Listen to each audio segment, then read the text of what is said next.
สวัสดีจ้าก็มาพูดถึงสมัยสาวเดือนยังน้อยเนาะจ้ะเนาะ I have no pizza. You เว้า can eat สู่ chicken. ฟังพี่น้องจ้ะตะ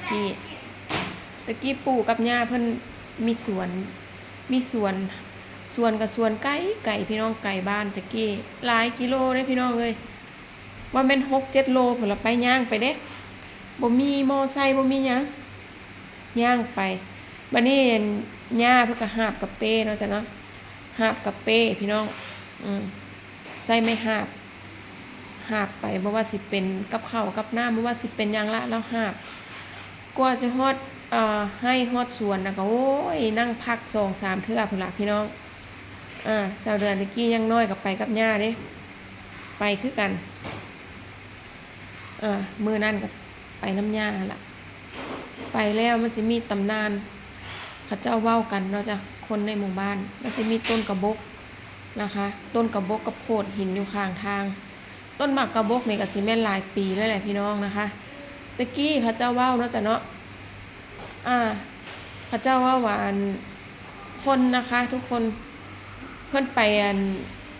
มีหมู่2 คนว่าซั่นขึ้นเขาไปแล้วไปยิงของป่านี่ล่ะไปยิงของป่าจังได๋บุบาดนี่ล่ะไม้ละแทงเป็นลมใส่ไม้พี่น้องไม้แทงเขาท้องแทงใส่บ่นี่ว่าแม่นตายนั่นล่ะตายคาที่นั่นล่ะบาดนี้บัดนี้หมู่ผู้นึงน่ะแล่นมาบอกคนเฮ็ดสวนอยู่ใกล้ๆนั่นล่ะให้ขึ้นไปซอยแล้วโอ้ทุลักทุเลเนาะจ้ะเพิ่นก็สิเฮ็ดไม้เฮ็ดหยังหามลงมาจากภูพุ่นเด้พี่น้องจากระยะทางเข้าบ้านแบกลงมาโอ้ยทุลักทุเลพี่น้องชั่วสิฮอดบักบกต้นนั่นน่ะบ่แม่นธรรมดาวันนี้เพิ่นละเซาเมื่อยในต้นบักบกต้นนั่นล่ะอยู่ข้างทางมันมีโขดหิน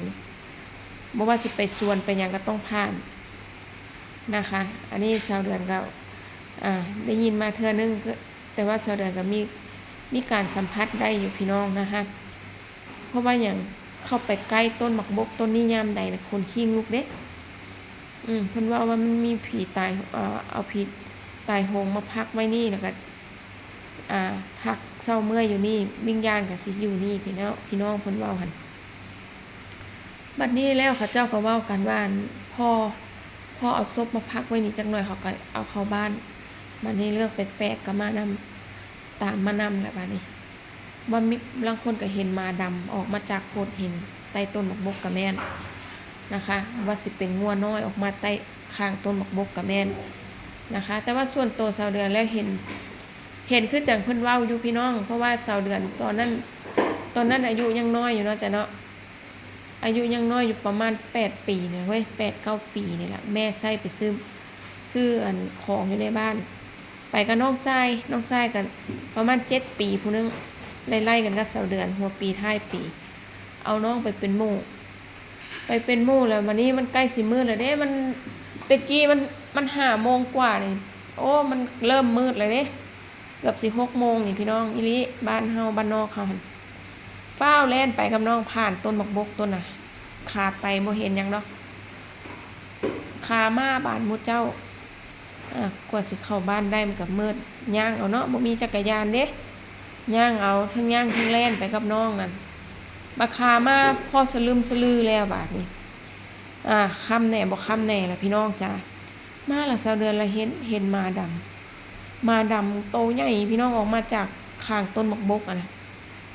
เห็นมาดำโตใหญ่อันนี้เห็นอีหลีคือจังงัวน้อยก็เว้าได้ส่ำงัวน้อยแต่ว่าเป็นหมาออกมาบัดนี้20 เดือนเห็นบัดนี้ก็เลยบ่ปากบ่เบาหยังกับน้องเด็กน้อยเนาะจ้ะเนาะย่านก็ย่านนั่นล่ะย่านก็เฮ็ดจังได๋จำเป็นต้องผ่านต้นบักบกต้นนี้เนาะพี่น้องวันนี้20 เดือนก็เฮ็ดทำท่าบ่เห็นจูงมือน้องกำแน่นๆย่างเทิงย่านนำล่ะแต่ปากบ่ได้เนาะย่างผ่านไปเลยคนคิงลุกยาวๆวันนี้ไปเว้าให้แม่ฟังแม่ก็ว่าโอ้บ่มีหยังดอกลูกเอ้ยว่าซั่นแม่ก็บ่เว้าต่อย่านลูกย่านแต่ว่าแม่กับพ่อนี่พ่อฮู้แล้วแต่เพิ่นบ่เว้าเด้ตอนนั้นนอนอยู่สวนอยู่ให้เนาะจ้ะจากสวนที่20 เดือนนั้นใกล้ต้นบักบกนี่ก็บ่ไกลดอกอันพูดถึงว่าหญ้านั่นสวนหญ้าน่ะไกลกว่าสวนที่20 เดือนอีกนะคะทุกคนไกลไปกว่า หม่องที่ชาวเดือนอยู่เถียงนานี่เป็นไกลไปอีกหลายกิโลของอันสวนหญ้านะแต่ว่าสวนชาวเดือนนี่อยู่บ่ไกลจากต้นมักกะบกนี้นะคะบาดที่นี่ต้นมักกะบกนี่ซุมือก็ยังเลยแปลกอยู่คือกันบ่ตัดบ่ยังตั้งแต่น้อยจนใหญ่ต้นมักกะบกนี่บ่แม่น20-30 ปีแล้วบุนี่30 กว่าปีแล้วแต่ชาวเดือนก็ยัง40 กว่าแล้วนะจ๊ะ50-60เลยล่ะต้นมักบกต้นนี้แต่น้อยก่อนชาวเดือนเกิดอีกต้นมักบกต้นนี้นะคะเป็นตำนานเล่าขานกันมาแต่ว่าเขาเว้าแม่ก็ว่ามันเป็นเรื่องจริงอยู่เป็นเรื่องจริงเลยพี่น้องตะกี้คนสมัยตะก่อนเพิ่นขึ้นภูขึ้นเขาเพิ่นส่วนมากเพิ่นสิใช้ปืนแก๊ปปืนหยังขึ้นไปล่าหนูล่าหยังนะล่านกล่าหนูของป่าพวกหมูป่าพวกกันพานพวกหยังนี่ละเพิ่นก็สิเอาใช้ปืนแก๊ปเนาะแต่เนาะพายขึ้นไป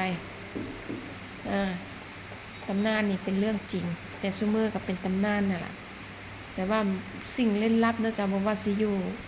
ดนหรืออยู่ซ่าก็ยังอยู่คือเก่านะคะทุกคนอันนี้ก็มาเว้าสู่มามอยสู่พี่สู่น้องฟังนะคะทุกคนบาดที่นี่ชาวเดือนก็จากมื้อนั้นมาก็บ่ค่อยอยากออกไปยามช่วงกลางช่วงแรงย่านจำได้ดีว่าเคยเห็นแล้วก็ย่าน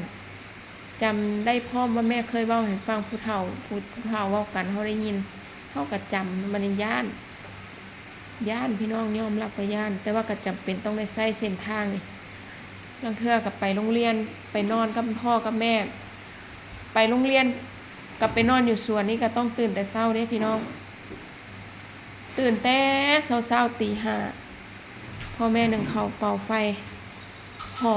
เอาแต่ข้าวแต่งตัวกับน้องไปเรียนหนังสืออยู่ในบ้านมันย่างหลายกิโลบัดนี้หลายกิโลนี่ว่า 6-7 โลก็เว้าได้พี่น้องย่างไปเรื่อยๆโอ้ยสัวสิฮอดโรงเรียนหมดเจ้าเอ้ยสมัยตะก่อนลำบากแฮงไปโรงเรียนก็ได้บ่มีรถมอไซค์บ่มีจักรยานย่างไปจากฮีดนี่แหละเจ้าเอ้ยสัวสิฮอดโรงเรียนอาศัยว่าตื่นดึกคันว่ายามเลิกเรียนก็ฟ้าวไปออกไปสวนเพราะว่านอนอยู่สวนอยู่นาไกลอีหลีพูดถึงว่าวหั่นแต่ว่าเฮามันเคยย่างบ่อยๆย่างดูๆแล้วมันก็ชินเด้พี่น้องชินเด้ว่าสิไกลเฮาเคยเที่ยวทางน่ะผู้เฒ่าว่าโอ้เดี๋ยวก็ชินดอกลูกว่าซั่นก็ชินอีหลี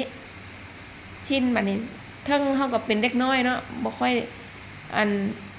เมื่อยปานใดแล้วเด็กน้อยก็ได้ย่างเล่นย่างหัวไปก็พอย่างอยู่หั่นล่ะมันชินเพราะว่ามันชินถามว่าเมื่อยมันก็เมื่อยอยู่แต่ว่าอาศัยว่าการเดินทางเขาเคยย่างแบบนี้แล้วมันก็ชินไปซั่นล่ะ